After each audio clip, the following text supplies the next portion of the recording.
Today I'm going to use brown chana as the main ingredient and make a very Gujarati style Paryushan recipe, and that is called Chana Dhokli nu Shak.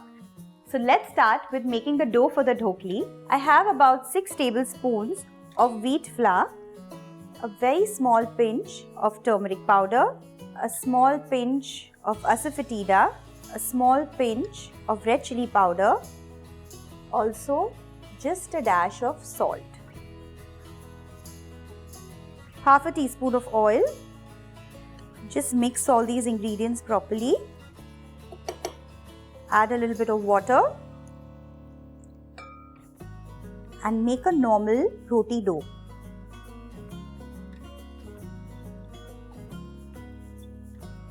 And this dough is ready. Dab it with a little bit of water so that it doesn't dry out, and cover it with a bowl. While the dough is resting, I'm going to move on with the recipe. So for that, I'm going to heat a teaspoon of ghee. Into the ghee, I'm going to add 1 teaspoon of ajwain or carom seeds. Next, a teaspoon of cumin seeds, 1/4 teaspoon of asafoetida. I've soaked half a cup of brown chana for 4 hours and then pressure cooked it.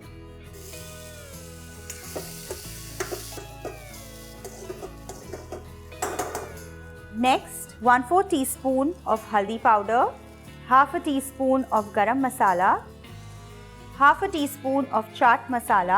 Also going to add 1/4 teaspoon of red chili powder, 1/4 teaspoon of black salt and half a teaspoon of cumin powder. 3 to 4 kokum,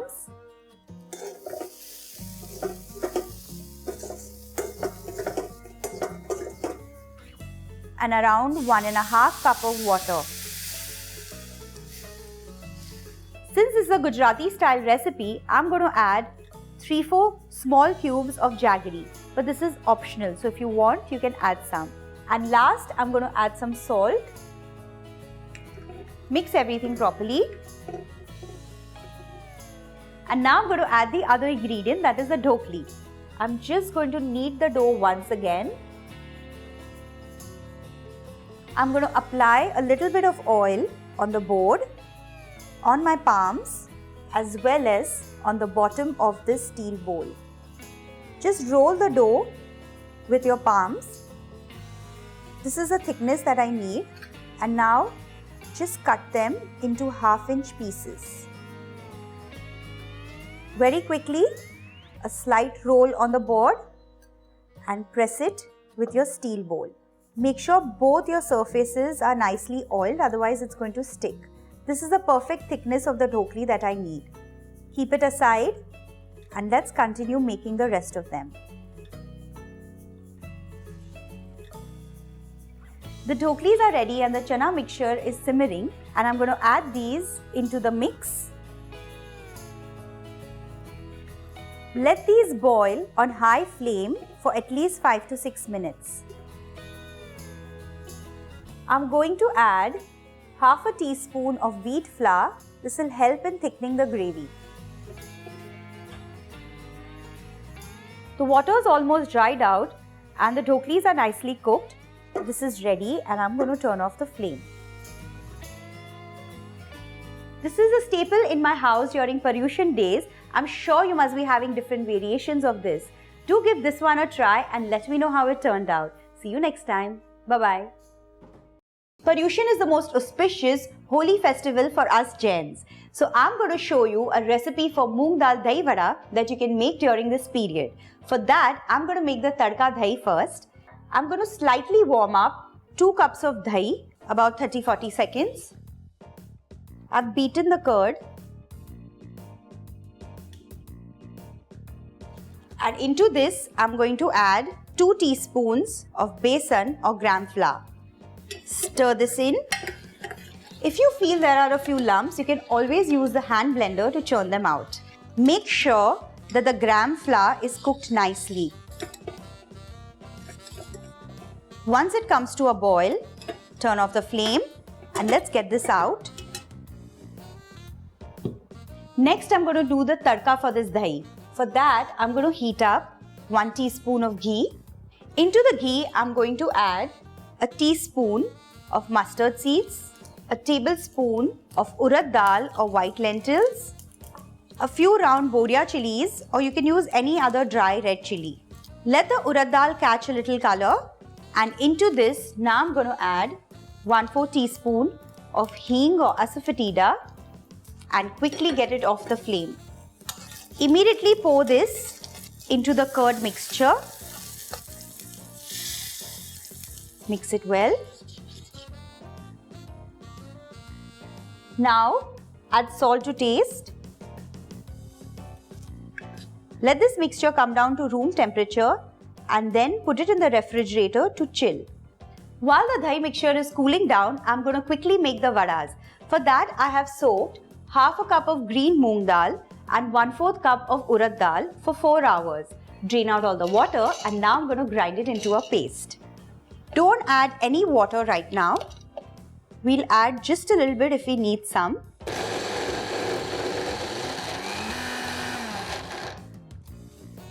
Keep checking on this quickly as I don't want it to grind into a smooth paste. And if you feel the need to add a little bit of water, you can do so.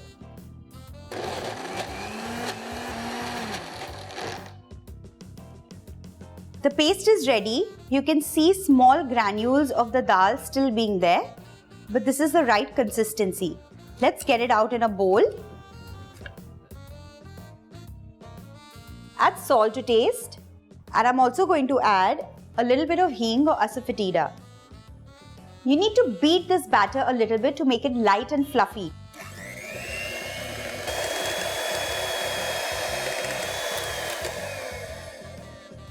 After you finish beating the batter, don't stir it with a spoon because I want all that air to be there. And now I'm going to start frying the vadas. Wet the spoon in water and scoop out a small dollop of this batter and drop it in the hot oil. Fry them on medium heat in hot oil.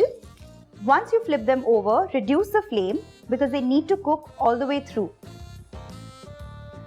Time to get these out. All the vadas are fried and now I'm going to soak them in water. But before that, I'm going to add just a little bit of salt in the water. And now just drop the vadas in the water. Let them soak in the water for about 5 minutes.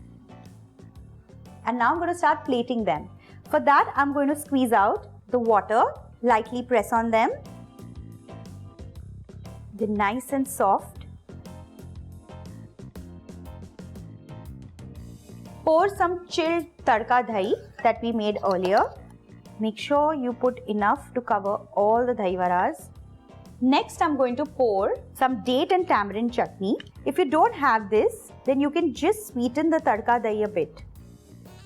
And now I'm going to sprinkle all the seasoning ingredients, a little bit of red chili powder, a pinch of black salt, some roasted cumin seed powder. And these dahi vadas are ready. Make sure everything is chilled before you serve them. You can even chill the vadas after you squeeze out the water. Do give this a try this Paryushan and let me know how it turned out. See you next time. Bye-bye. Dosas generally require a lot more time for fermentation, but the variation I'm making requires only 4 hours. And this is a mixed dal dosa, so you can easily make it during Paryushan. For that, I have soaked half a cup of rice, 1.5 tablespoon of chana dal, 1.5 tablespoon of tuar dal and 1.5 tablespoon of moong dal for 4 hours. And I've drained out all the water and now I'm going to grind it.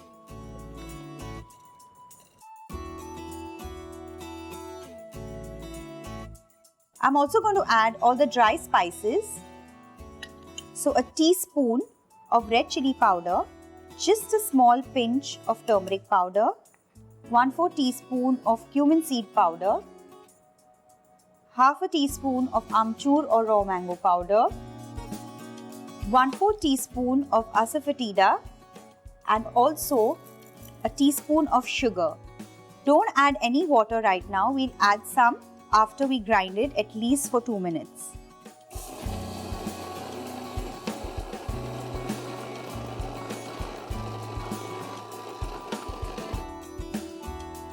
Let's check on this.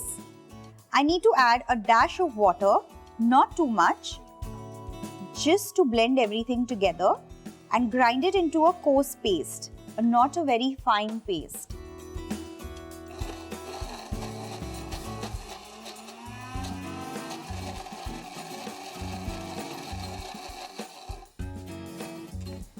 Not a very fine paste. You should be able to feel a few rice granules between your fingers. So this is ready. Let's get this out.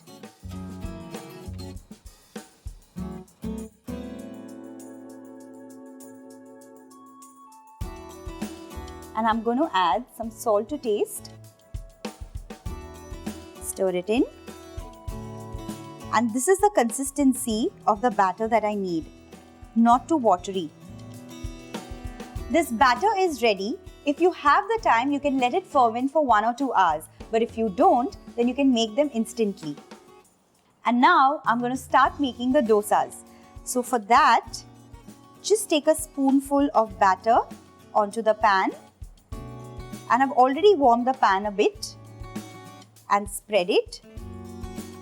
It's not going to be a very thin dosa. Thin out the edges.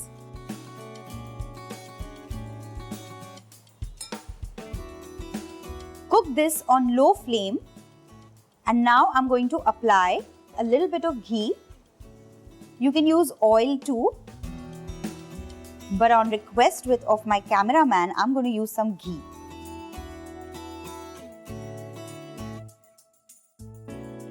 Cover it with some kind of a lid and let it cook on one side till you see brown edges.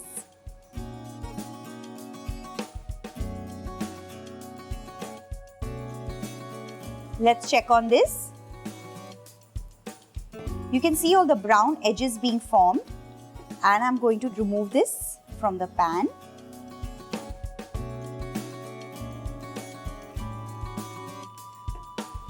Flip it over and let it cook for another minute on the other side.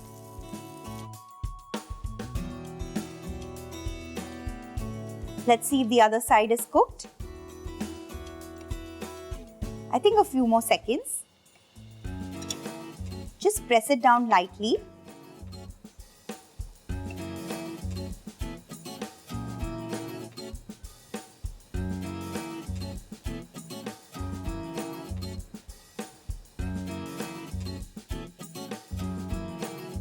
After you finish making each dosa, you have to cool down the pan completely. So for that, just take a wet cloth and clean the pan.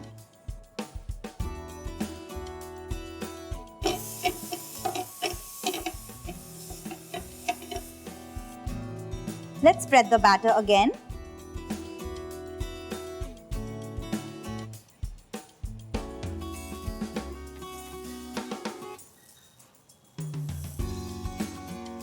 Apply some ghee.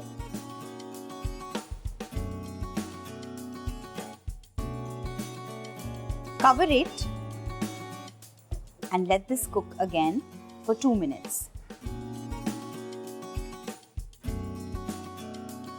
Let's flip it and it looks done.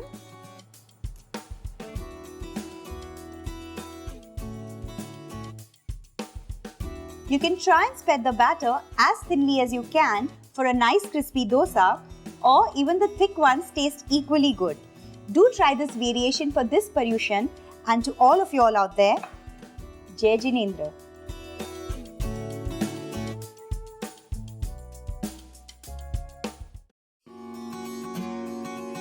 Theplas are regular at my house, and during Paryushan, Thepla and curd is one of the meals at my place. And today I'm going to make rice and paneer theplas. So for that, I need 1 cup of wheat flour. Next, I'm going to add 1 cup of boiled rice. I've pressure cooked this rice and add a little extra water while pressure cooking because I need mushy rice. I have half a cup of grated paneer that I'm going to add as well. And now the seasoning ingredients. Half a teaspoon of red chili powder, 1/4 teaspoon of turmeric powder, half a teaspoon of cumin seed powder, 1 teaspoon of dry achar masala, 1/4 teaspoon of asafoetida, 1/4 teaspoon amchur or dry mango powder, half a teaspoon of salt, 1 tablespoon of oil,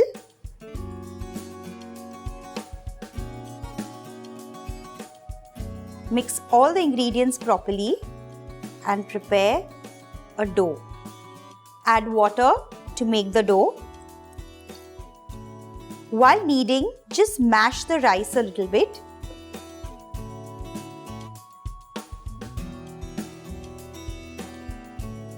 Knead the dough properly and make a ball. Cover it and let it rest for 10 minutes. The dough is nicely rested and now I'm going to start rolling them. For that, take a small portion of the dough, flatten it out, dust it in some dry wheat flour. Also dust your board with some wheat flour.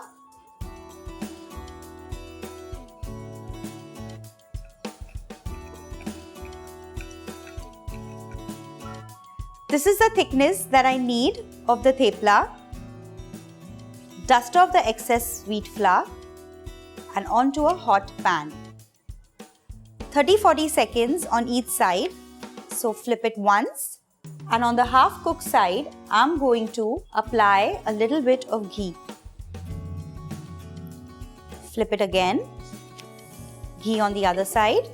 Cook the theplas on low to medium heat. Lightly press it down and flip it over. Cook them till you get these nice brown spots on both the sides. Let's get these out. Let's make a few more.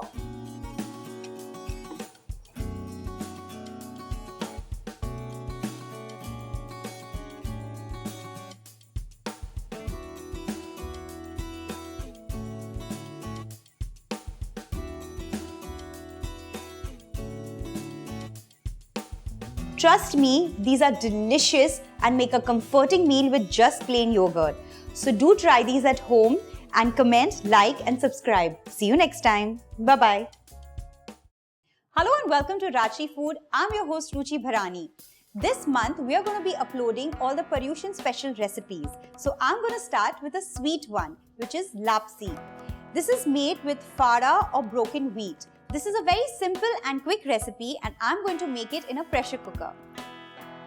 In a pressure cooker, I'm going to quickly dry roast the fada. This is 1 cup of fada or broken wheat.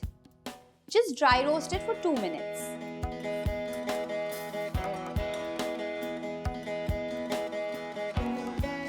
Two minutes are up and now I'm going to remove it in a plate.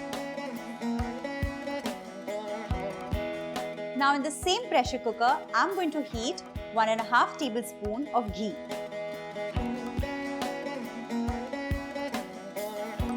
Once the ghee is nice and hot, I'm going to add 1 piece of cinnamon stick and 2 cloves. This fada goes back into the ghee.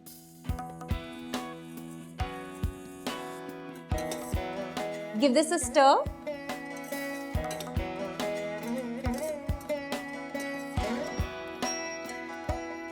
This has changed color and now into this I'm going to add 2 tablespoons of cashew nut pieces, 2 tablespoons of almond flakes and 2 tablespoons of raisins.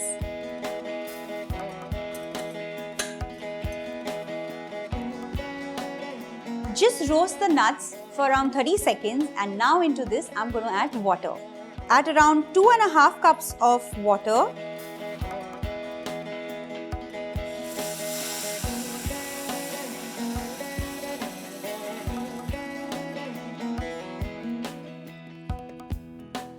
And also to this, add 2 tablespoons of milk. Bring this to a boil.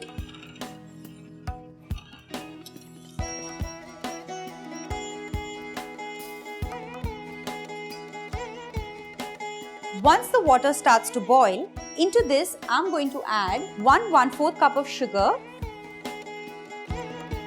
Mix this and let it dissolve. Once the sugar dissolves, cover it and let it pressure cook on low flame. Turn off the pressure cooker and let it cool down for 10 minutes before we open it. The pressure cooker has cooled down a bit, so now let's open it. Into this, I'm going to add the last ingredient, that is half teaspoon of cardamom powder. I didn't want it to lose all its fragrance and flavor while pressure cooking. That's why I'm adding it at the end. Give it a mix. And this lapsi is ready.